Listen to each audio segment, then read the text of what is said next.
Hello everybody and welcome to today's webinar. For those of you who have been to our previous webinars, welcome back. And for those of you who are joining us for the first time today, thank you for taking the time to join us. Now, please do not worry if you have missed any of the webinars in this series. You can find them all on our YouTube page, and there's also an area on your EducationCity page where you'll be able to find them as well. I may be referencing a couple of them as we're going through today's webinar. But today we are looking at planning units of work using EducationCity.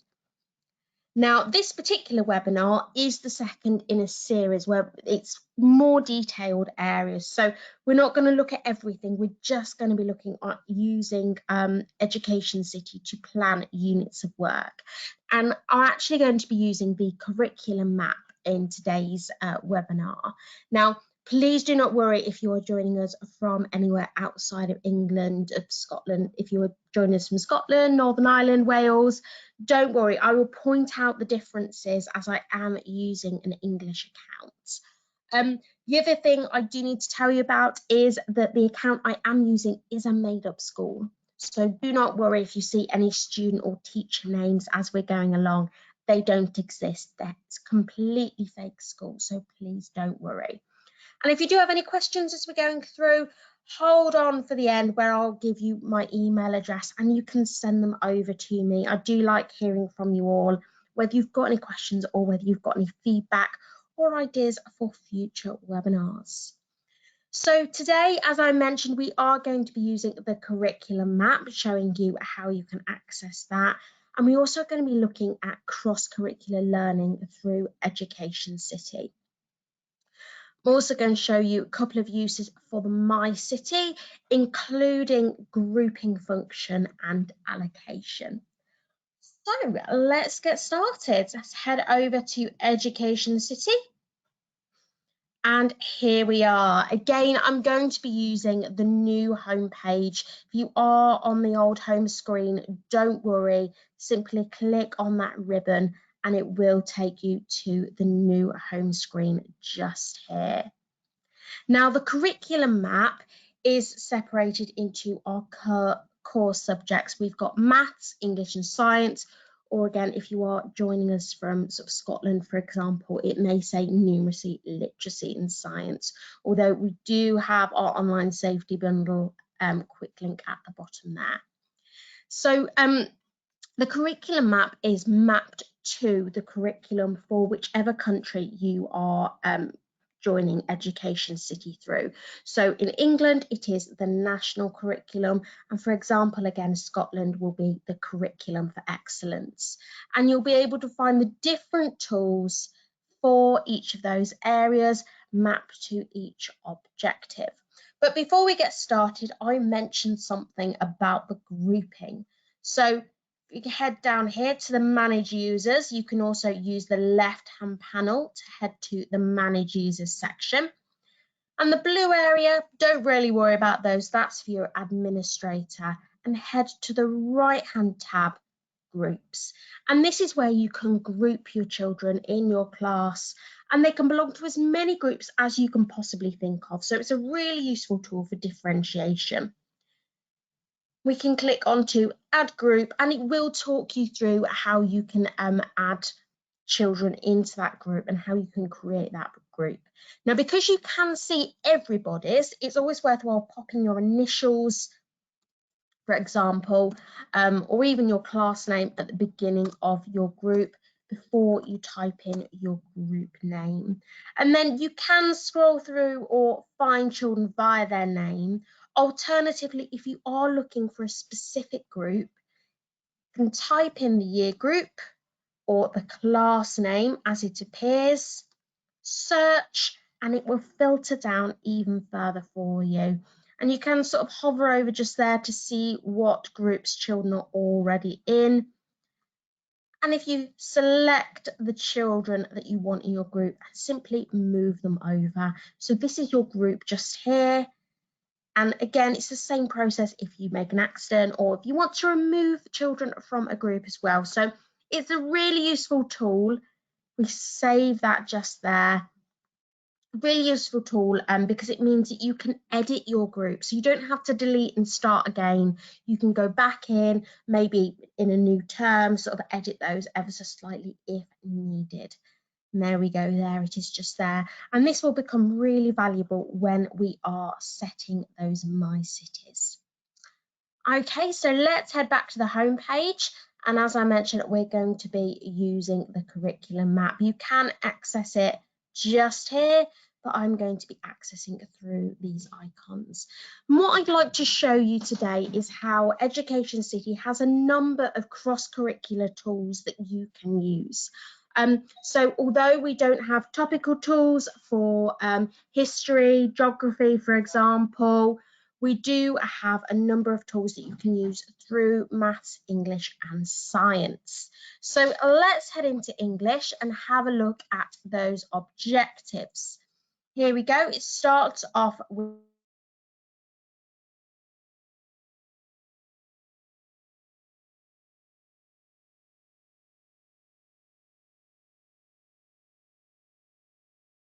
your different year groups, and you do have your filters down the left hand side that you can page 2. I'll wait for that to load. There we go. And year 5, and it will start off by filtering into those unit areas, so reading or writing. We head into reading. Again, we've got our word reading just there, as well as our comprehension. And I can tell you, we've got a number of comprehension tools that are brand new for this academic year. So please do explore. And I'm going to head to this second one here, as I know I've explored EducationCity and I can see there's a number of tools. Something like this, building a shelter, has a really good link for World War II. So let's maybe have a look at that today. Now, in terms of this one, you can see you've got a quick summary just there, features of an instruction text. And this could be something you create a project out of that you send home for students, maybe linking with STEAM, where they use the science, technology and engineering, maybe create a prototype of their modern day shelter, for example, linking that back to their history links. So we can have a look just here. You've got building a shelter, you've got your summary just there, and you can see that it is a learn screen. Do not worry if you don't know what a learn screen is. Head over to our video user guide and have a look at our tool type webinar, where it will talk you through the different tool types that we've got available. So we're going to click just here. As you can see, if I hover over that, it says add to a MyCity. MyCity is our planning folders essentially. And then we can create that MyCity just here, or we can head into homework and create it there as well. So let's just go World War II, create, and you can see now, if I click on that, it's got that green tick, which means that is the folder that it's been added into. So I can save just there. We've got OK. And then we can go through and we can see there's some other tools in there, really useful tools that we've got: recounting the Blitz, persuasive letters and speeches, even women of World War II, covering all different genres of text, right from the instructions at the top there through to persuasive text, recounts and information text just there. And we can add all of those through into our MyCities. We've also got some on the home front activities. Maybe that's something that we can add in as well using that button just there. Now, if I head back up to the top, if I finish with comprehension, we can shrink reading down and let's have a look at writing. Again, you've got your different areas, transcription and composition. And again, you've got your different units in there. So let's head into composition just here. And we can scroll through again and have a look for those objectives that we have available. Draft and write, for example. We can open a couple of those up and just see what's in there. Now you'll see in this one, it's got 2 learn screens, part A and part B of the writing process. So it will show you if there's a series of learn screens that's available to you. If I head to the one above, we can have a look in a couple of those. You can see there's number 6.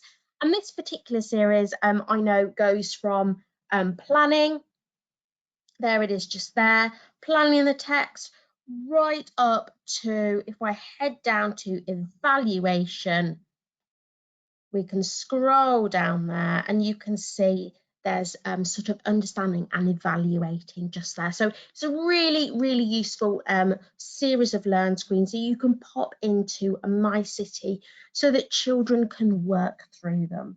So please do use the curriculum app, have a look just there, and we can shrink that back down if we need to. And don't worry about if you're using year groups below or above the year group that you're after. In this case, because the tools that we have are relevant to the objectives that meet that year group's requirements. So feel free to explore. So if we head over to our MyCity now, again, we're going to use the side panel. There it is just there. And I know we created that in homework, but in the classwork, I've got a bit of a Blue Peter moment here. Here's one I created earlier. And you can see all of the tools that we have that fulfill World War II and looking at the different series of learn screens as well. So that's the writing process that I showed you earlier. And there's also some really useful grammatical ones just there as well. So something like this would be a really useful unit plan. And again, we can name that a unit plan. We can add some comments in there if we wish to remind ourselves why we've made it. And we can also change what this is. So maybe this is World War. We could sort of call it that. We can maybe change the colour if we wish to as well. There we go. And just make sure that you save. Now, because this is a plan for us, this is a unit plan, we may not need to allocate to students, but something you can do is create a copy, click in the little box next to the plan or the MyCity that you want to create a copy of. There we go, create a copy just there. I'm going to leave this one as copy, and again, you can move things around as well, so you can put things in classwork as well as homework. There we go. So let's leave this in classwork for now. Okay, and it will take you into the folder to see if you want to change anything about. But what I'm actually going to do is I'm going to give this copy to another staff member. So I might put a comment in here saying something like, this is my plan for World War II. As an example, obviously you can pop whatever comment you wish to in there. And then I'm going to head backwards along our breadcrumb trail. And you can see now I've got my original just here and I've got my copy. The great thing is I can then highlight that copy, click in the box next to that MyCity, head back to actions, and you can see there's allocate. What that will do is that will bring up a list of every staff member in the school who has that account. And we can find the person that we want to give this to, that other staff member, and we can share that planning with them. Really, really useful tool if you do have a year partner, but even sharing things with a TA or even a supply teacher if you know what you want them to cover when all this is over and we're back at school. So you can do that, transfer things, and you can see now that is in that teacher's folder.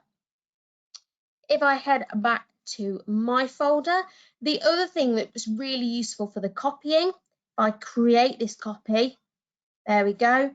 This one is going to be for STEAM. This is where I'm going to put in that instructional text about the shelter building. I'm going to, there we go, okay. Now in this case, I do need to edit something. So I need to remove a lot of this simply by clicking on it and letting go along the top or the bottom. You can see we can go through there and you can delete really easily just by going through, selecting and letting go. And it also works at the bottom as well. If I highlight this one, you can see just there. So it's a really easy way of editing what you want in there. So I'm just going to get rid, oh, sorry there. Just going to get rid of those. Now I've got that one thing, maybe afterwards I could add in a Play Live. If you haven't explored our Play Live games yet, you need to. They are so much fun. Kids absolutely love them. And obviously the difficulty level increases for the year group. So maybe I'll pop an English one in there as a bit of a reward afterwards. There we go. Let's click on done. So you can see that's another way of adding tools into the MyCity. In addition, you can use the search content area or the subjects area in order to add tools into a MyCity just there. And now I've got those tools in, I can pop in some instructions myself for those students, such as, there we go, use this information to create your own prototype, etc., etc., of a World War II bomb shelter. And then you can pop that information there, maybe even something, little message at the bottom there if you wish to as well. And then it's a case of, if you are going to allocate this to students, just head along the blue tabs. So we do want them to do this one before we do this one, so we can also sequence, lock it in that order. We want them to access that before they can play on the game. Let's just save that. And this is where the students tab, this is where that grouping function comes in really, really useful. Because if you've already created that group, head down to the bottom, you can see that group I created earlier, plus, but you can also add in more than one group as well. So there we go, you can do that just there. You can see all those children that are in there. If you don't want a child in that group, we can click on the little X just there as well, just to slightly edit. You haven't changed that group in any way, shape or form. You've just slightly tweaked who's going to get this particular MyCity. And again, if you'd rather that those groups have it as well as a class, you can do that as well. So you can really sort of edit and differentiate who gets which MyCity that way. So I'm just going to click save, and then I'm going to head over to the preferences section. Now, you know your children, you know how they work, you know whether they work best with a countdown timer or actually that hinders them slightly, so you want to turn that off.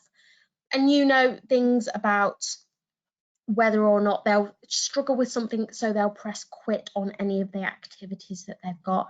But if you do want them to go through the activities that you set, you can turn those off just there. And again, they can have another go at things. So we do want them to keep accessing that learn screen so they can keep working through building that model and following those instructions. There we go. And these two at the bottom relate to our Play Live. It is an online game, which means that the children can compete against other children in their school. And their school name and their play name does appear as their player name there. You can see you can turn those off as well. So you can completely edit, you can really differentiate what these children get and how they have access. But the really important thing is that you do need to publish. There we go. And you can publish indefinitely, or you can pop in a time frame. So you can fast forward this to next term, next academic year if you need to. And this might be something that I want them to do throughout the month of May. So I can go through here and I can pop in those dates and save. And you can see now it's scheduled to start on those dates. As long as that's scheduled, you can change the dates if you wish to. So we can pop today's date in and you'll see now that is published. And then you can track the students, so you can have a look, see what they've accessed and see how well they're getting on. And any activities, because they are marked for you, you'll be able to see their scores just there as well. So please do explore the curriculum map, whether you are using maths, English or science for your students. Really useful because you know which objectives are being met. Although you can also use the subjects area, we've got our curriculum map link just there and our search content Find a way that suits you best. Please do not worry if you joined this webinar a little bit late. As I mentioned earlier, you'll be able to view it in our webinars, in our video user guide, but you can also view them all on YouTube as well. And don't forget about our wonderful printables, free printables at the bottom there if you need them also. Including our learning record activity sheet. Something is great, you can send that home and obviously get parents to record what children have been doing. Thank you for listening today. Obviously, all of our webinars are available to review whenever you want to. And look out for part 3, where we're going to be looking at personalised revision folders for students. Thank you ever so much for listening. Please do get in touch with us. We'd love to hear from you, and we'd love to hear a lot of your feedback, as well as any questions you might have or ideas for future webinars. Please do stay safe, and I look forward to seeing you again soon. Take care. Bye-bye.